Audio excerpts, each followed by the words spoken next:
Hi,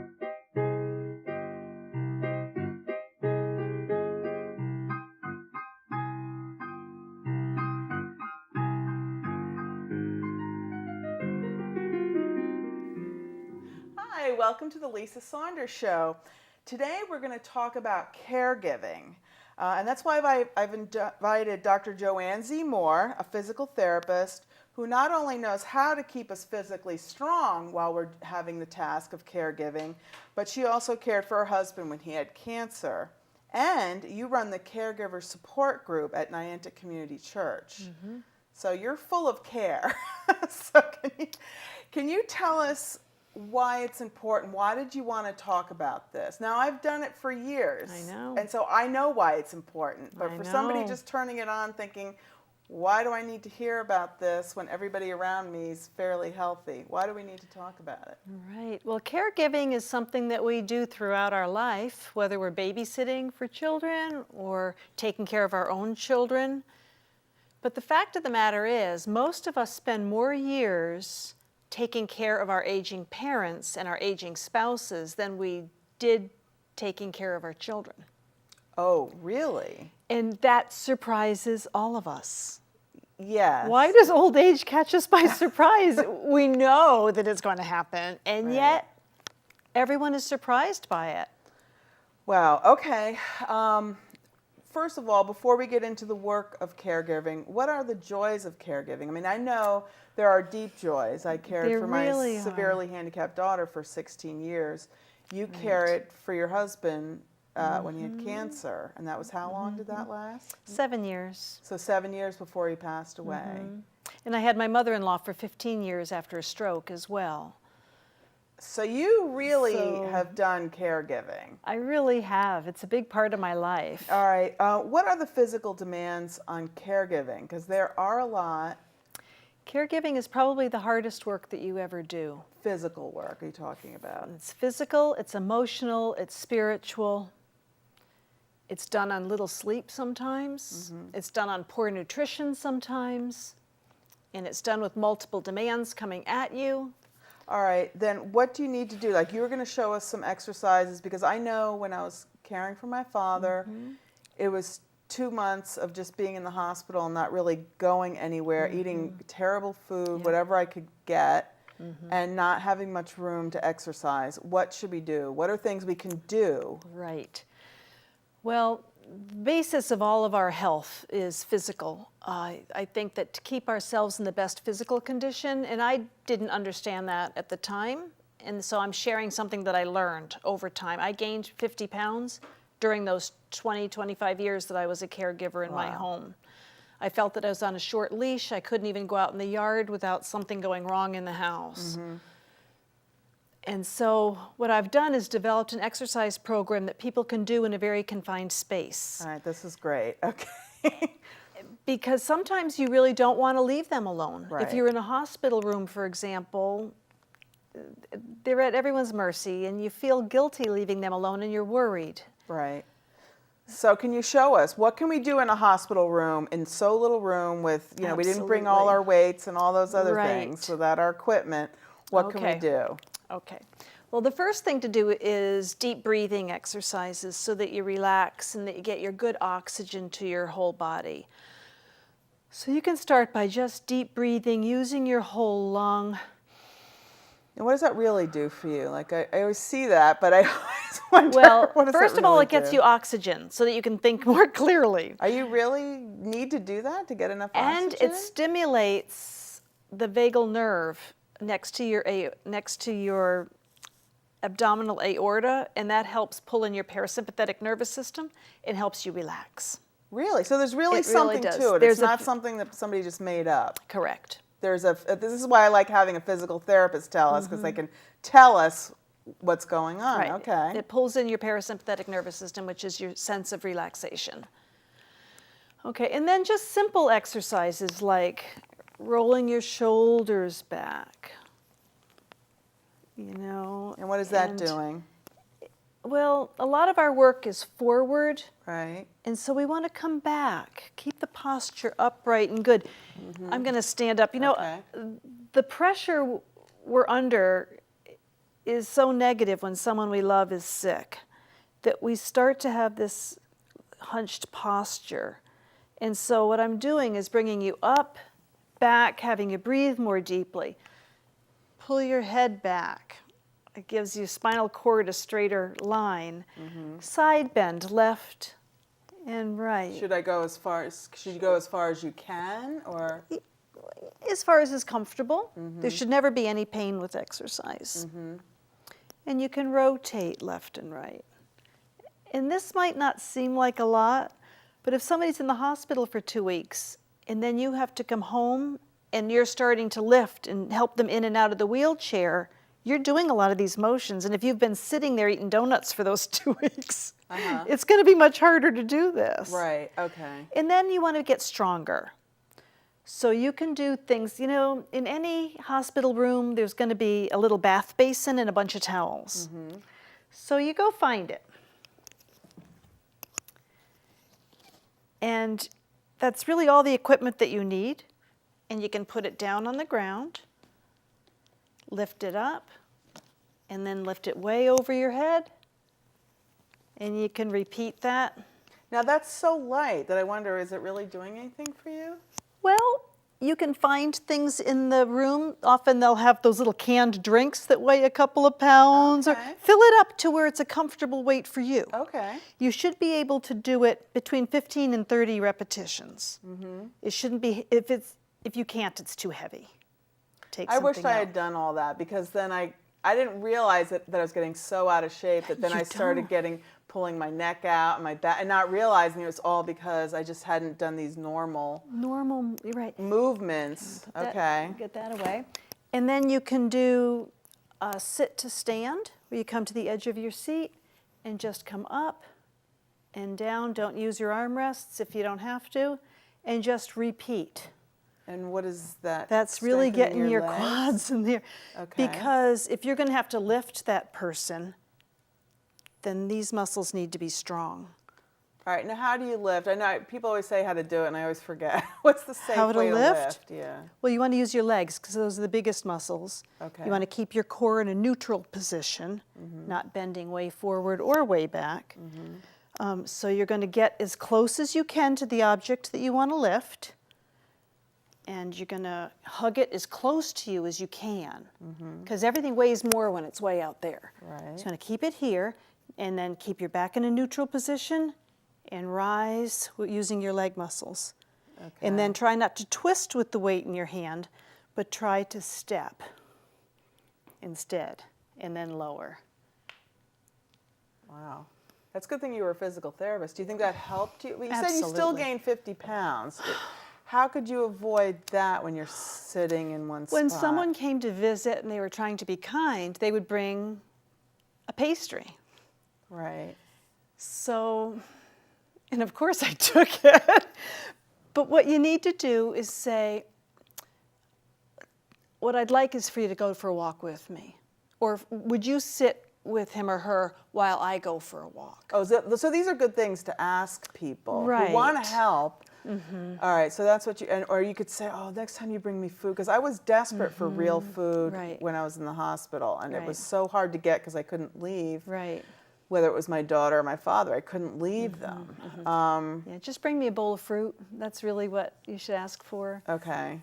So Yeah. that's how you ask for support. So what are the things that people should be asking for in general? Like, you know, if people want to say, oh, how can I help? Usually Right. people mean it when they say that, how can I help? So what are the things we should ask for? And when they ask you, you can't think of Right, anything you at the can't. time. So what you need to do is have a little notebook in your purse. These people offered to help, and write their name down and their contact information right there. And then when something comes up, you can call them. Like I said, we know food is important. Right. Or if they could sit with your loved one so that you could get out and stretch your legs. Right. Sometimes you need help with other family members. Can you babysit for the children while I take grandma to the doctor? So you have, this is not the only person you're taking care of Right, usually. right. So you need to be able to ask for help with other people too. And you need to form a team around you, smart people who can help you figure things out sometimes. Right. Because you get a lot of information coming in all at once. And when you're forming a team of people, you don't want all people like you.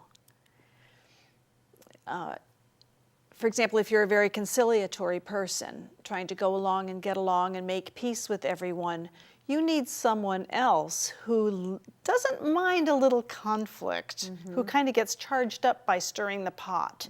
Because they're going to come in and say, well, did you ask about this? Did you ask about that? Now, before, I don't want to get too far from the exercise. Okay. In case somebody forgot what we just showed them, how can they get this? You have a video and you have a book on the exercises that you can do in your room. Right. Okay, where? At your website? Those are available at Shoreline Physical Therapy in East Lyme. And that's your practice that you own in East Lyme, and they can just go to the website. They can go to the and website. call, and the information's on the TV screen, so Right. people can find out how to get this, so they can Right. refer to it. Well, Yeah. thank you.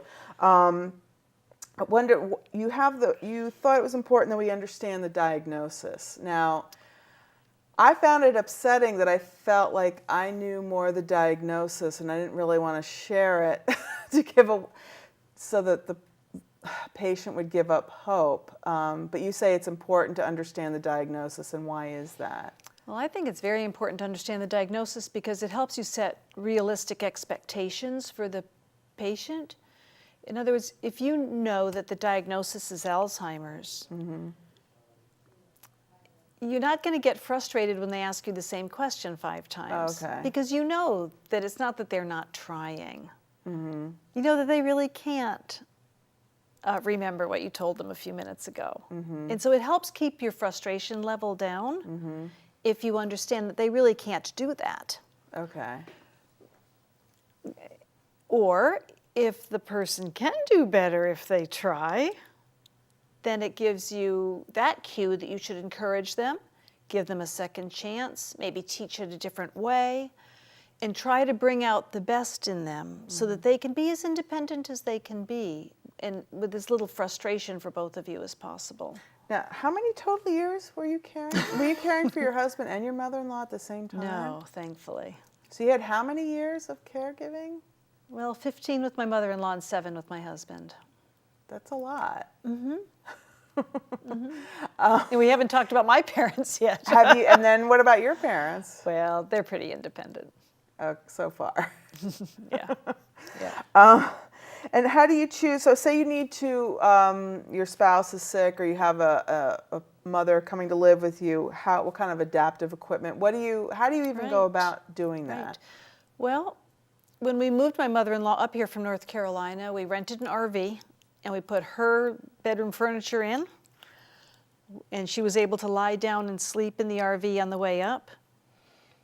And then we turned our dining room into a bedroom for her. And we made the bathroom as accessible as possible with the shower and a bench, the grab bars. Now, how do you find out? Is this, would a doctor tell you, like, this I think is what you visiting need? nurses are really great at helping you to do that. They help you figure this out and where to get. This stuff gets expensive, and what if It does insurance does. cover it usually? Do you know? Often it does, if you're homebound. Uh-huh. Medicare has a lot of different regulations. And And then there are closets where you can go too. Our basement at Shoreline Physical Therapy in East Lyme is filled with stuff that people have donated that they don't need anymore. So we have a number of bath seats and toilet seats that and people walkers. That people could just get Yeah. for you? Yeah. From you? Oh, that's wonderful. If someone has given it to us, we give it to whoever needs it. Oh, okay. We don't charge for it or anything. All right. Again, they should just contact you, your physical therapy. Right. Okay. What is the best advice you could give to a caregiver? The best advice, I would say, is to relax and take one day at a time. Accept help from anybody who will help you. Don't try to be a hero and do it all yourself. Well, people probably feel guilty, though. Like, what if they think, I just can't handle them in my home anymore? Well, there comes a day when that's true, and that's okay. And there's a time to move to a place where better care can be provided more easily. You can still go and visit every day. Right, right. You can still take them out to church on Sunday. You can still bring them home for holidays and family meetings. But you can be just a friend then, or just a daughter, or just a spouse. You no longer have to be the one who gets up in the middle of the night with a bedpan and things like that. So the relationship can actually be more loving and more joyful because you just get to do the fun stuff that you love to do with that person. Right. And how do you, now does that support group that you lead at Niantic Community Church, I mean, is this where people are talking about how to stay cheerful and smiling when you're with the bedpan in the middle of the night? We give each other support. We understand that the exhaustion is quite overwhelming, and there's often not a lot of appreciation by the person who needs the care. So the person feels that they're working very, very hard with very little recognition and appreciation, and sometimes that makes you feel more tired and harder to go on, even though your intentions are very good. So we're there to tell each other that you're doing a great job, and just to recognize the effort that you're putting in, and to be really specific about, gee, thanks for telling me about that technique. It really worked for me. When we give each other that feedback, it helps. Now, how can you, well, if somebody's not dying, you can't get hospice. Right. Oh, dying's easy. Right. So living is hard. Because when you're living, is there a way, are there volunteer organizations that come if you have somebody that's... There is unfortunately not enough. Even the senior citizen centers don't provide much for home care. You have to go to the center to get the recreational activities and all that are provided. That's one thing I don't understand is that everyone's always talking about age gracefully in home, but then it seems like you need an army to come to you at home. And still, I wonder, aren't you going to be lonely? Like, I think when I'm older, I think I'd rather go to a retirement community or something. That's just it. So that I could walk out my door and have people to wave to. You know, there's a real benefit to that, and we're seeing more and more communities built up, over 55 communities, where people do live in close proximity to one another. In addition to an assisted living facility where you have a common hallway that you're walking in and a common dining room that you're eating in, so that you have constant interaction. Yeah, because I can't imagine that. I think loneliness is one of the biggest problems in old age. What if you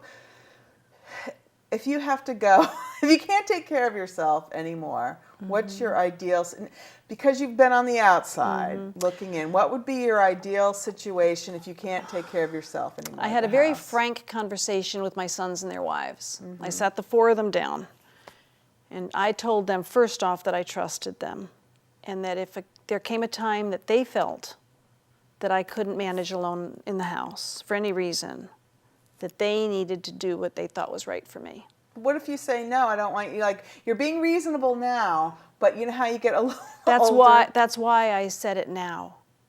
I said, even if I argue with you, I want you to know that in my right mind, I know that you're going to do what's best for me. Okay, and what do you want them to do? Whatever they think is the right thing. I told them that they don't have to be the one to take care of me, but it is their responsibility to make sure that someone is taking care of me. Okay, so would you like to go, do you think it's ideal to be in somebody's house if you can, or do you think it's ideal, so you think it's ideal to get, what, assisted living? I don't really know the different levels of care. For me, I would not want to be in their home. Okay. I'd rather be nearby in a facility. Is it called assisted living? What's it called if you need some help? I call it going, gone. There's independent living, and then assisted living, and then nursing home. Independent living means you have your car, you come and go as you like. It's like a little condo, but it's on the campus. Okay. And then there's assisted living. And somebody will look in on you if, like, they don't hear from you for days, or? No, not necessarily. Okay. Then what's the point of living there? You have a lot of amenities, like you can use the pool, you can go into the dining room and eat at the assisted living area. Okay. So you have all the amenities that are there. Independent living. Is that It two is different independent. things? They're all on one campus. Okay, okay. Independent condos, and then assisted living, where a lot of them you can still have your car, but there's someone who's going to check in on you every day. All your meals are supplied, your laundry's done, your cleaning is done. Ooh, can we go there now? I know. It's like going to camp. It's like going to camp. How old do you have to be to get in there? You have to be rich to get in there. Oh, okay. They'll take you young, but you're rich. Okay, because I'm excited to turn 55 because then it's such a good deal at the Groton Senior Center. The exercise facility is really inexpensive. Yeah. So there's some great advantages to getting older, and many people live to an old age very independently. how old do you have to be to get into the movies at a good deal? Like, I think maybe 65. oh, so the really good deals don't kick in until you're 65. Okay. All right. So that would be your ideal, is to be in that kind of For me, but I think it's going to vary from person to person. Okay. So it's not necessary that everyone live at home, but if Correct. they do, somebody's going to be caring for them. Now, what are the, like, let's talk about some of the joys of caregiving, because clearly it gives a person purpose. It does. You know, there's no wondering, am I doing God's will? Yeah, if you're taking care of somebody and you're busy, you always have something to do. And then you don't have to feel guilty if you want to watch TV all day, because if that's all the person can do, then you can watch a lot of old movies. You can watch a lot of old movies. Actually, you don't. You're working pretty hard, as you know. I think some of the joys are the intimacy that you develop with that person, the true, deep friendship and mutual trust and respect you have for one another, and the things that I've learned along the way about the dignity of late life. The lessons that I learned are pretty phenomenal. Like? Well, I learned the lesson of humility. Meaning what? Which just means that I thought I was pretty good. I thought I had everything understood, and I was a physical therapist, and I knew how to do all these skills, and no problem, I can do this. And then the fatigue starts to set in, and maybe you get a little short-tempered. Maybe some days you just don't feel like getting up to do the bedpan in the middle of the night. And maybe you want to go out because it's a nice day and you can't. And you start to resent that short leash that you're on. So I learned that I wasn't so strong. I wasn't so wonderful, that I had all the human frailties that I had read about in everybody else. So I became a more compassionate person now. Now when I see someone who's angry or frustrated, I remember how bad it felt to feel that way. And I can be more kind to them and more compassionate to them. And I can understand better where they are. Where somebody who could be cranky and Right. it's annoying to be around them because they're bitter and cranky. Right.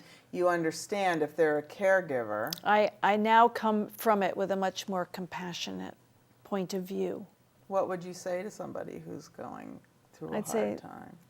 It sounds like you're having a hard time. What's going on? Just ask. Just care. Just ask. You just have to care. It's Right. not that you're going to say the right thing, because probably you're not. Right. But just demonstrate that you care, and give them respect and appreciation for the task that they're doing. You can always ask if there's anything that you can do to help. What's it like to not, because you're not, right now you're in a free zone right now, right? I'm on a really long leash right now. And that's the next step, is I can do anything I want now, and I have no idea what I want to do. Well, you've been busy. You started a magazine. You wrote a book. Tell us a little bit about your book. Well, I wrote a book called After the Loss of a Spouse, What's Next? And it's available at Bank Square Books and on Amazon. So that was big, writing a book, and you started a publishing company and a magazine, and your magazine is what? Pathfinder, and you can see it at pathfindermag.com. And it talks about how other people deal with the loss of a spouse and what they've gone on to do afterwards. Right, because now, You can do anything you want. Right, because for a long time you're caregiving. That's right. For the first time in my life, I can do anything I want. Well, you're doing improv. You're going, yeah, from here you're going on to perform. Yeah. What's your improv group? It's called LaughWorks out of Okay. New London. Kristen Hartnett is our director, and she's wonderful. We have a performance at the Norwich Arts Center tonight. Oh, very nice. I've seen some of those. Those are a lot of fun. Yeah, they are. It's just fun. All right, so and you started not an orphanage, but I visited an orphanage in Kathmandu, Nepal, and I volunteered there for 3 weeks. And I found, because I'm a physical therapist, I sought out the children with special needs in the community. And we got custody of a few of those kids, and we do fundraising to support them right. at the Nepal Orphans Home in Kathmandu. It's a fabulous organization. I enjoy being at your, we have some of our meetings at your Yes. practice, and I just enjoy seeing everybody getting worked on and all the equipment. And you've had people come on to show us how to shovel. That's really important. Again, when you're a caregiver, you're also doing all the shoveling, That's right. right? So Yeah. that's an important skill to have. That's right. And there's ways to shovel so that you're saving your back. Just getting a wheelchair in and out of the car is really hard. They're so heavy. Right.